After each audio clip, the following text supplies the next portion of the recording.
بتحس في الحر الشديد بصداع ودوخة ومشوش وتركيزك ضعيف وبتحس بغثيان وبتتعب بسرعة؟ في الحلقة دي هعرفك الحل للعرق الشديد والحر الشديد والعرق الغزير. في الحلقة دي طبعا هتفهم فيها جسمك أكتر وهتعرف الحل الأكيد. في الحر الشديد بننزل عرق أو مية كتير من جسمنا، دي عبارة عن مية بس ولا بننزل وبنفقد سوائل تانية من جسمنا؟ عشان نفهم طبعا الموضوع ده هشرح لك من الأول خالص. أول حاجة لازم تعرفها إن السوائل في الجسم عبارة عن نوعين، سوائل جوه الخلايا وسوائل براها. السوائل طبعا اللي بره الخلية عبارة عن مية وصوديوم وشوية حاجات بسيطة، أما السوائل اللي جوه الخلايا عبارة عن مية وبوتاسيوم وشوية حاجات، واللي مسؤول عن التقسيمة دي مضخة اسمها بوتاسيوم صوديوم بامب، شغاله طبعا طول الوقت وبتستهلك طاقه عشان تحافظ ان الصوديوم يكون بره والبوتاسيوم يكون جوه الخليه زي ما احنا عرفنا. فكده الاملاح بتتحرك بالمضخه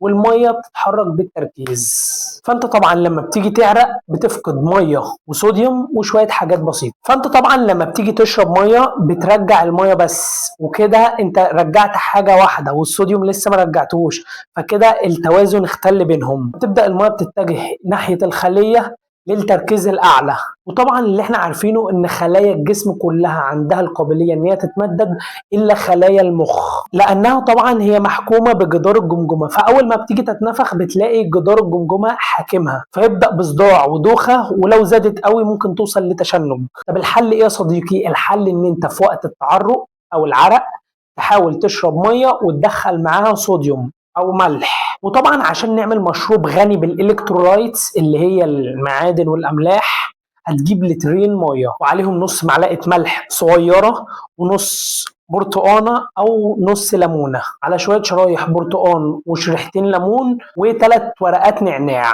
ده طبعا عباره عن مشروب متوازن جسمك محتاجه جدا في وقت التعرق الشديد او الحر الشديد. وطبعا المشروب ده كويس جدا للناس اللي هي شغلها عبارة عن مجهود كبير زي عمال البناء والناس اللي هي بتشتغل في الشمس او اللي بيتمرن في الجيم وهكذا. وطبعا المشروب ده انت تحاول تشربه يوميا في وقت التعرق فقط.